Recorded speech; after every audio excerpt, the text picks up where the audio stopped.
बैरी सजना पीरित की बंधना कैसे तोरे ना। मुक्का होगी पैरी कंगना अब नहीं बोले ना।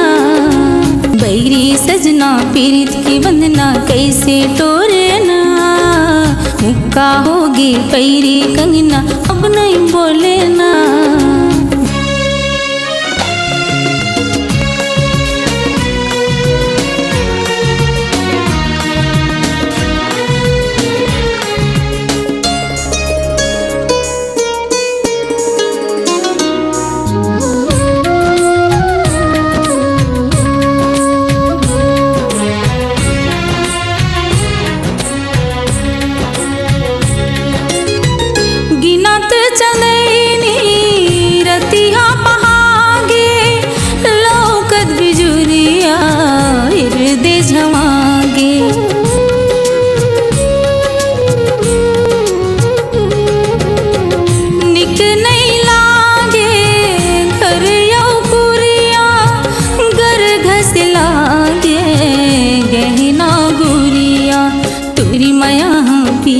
बन के जहर भोले ना।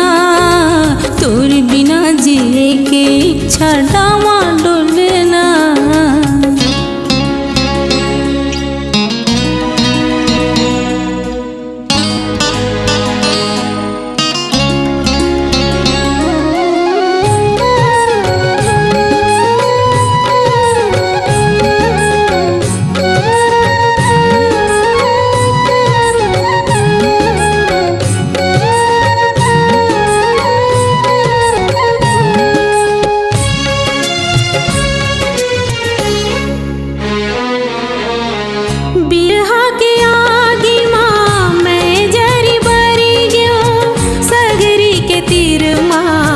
प्यासे मर गयो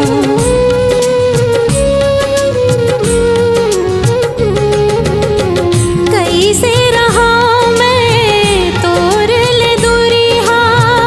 आजा आजा मोर सवरिया जीव धंधागे पिंजरा के सुवना अब कौन खोले ना।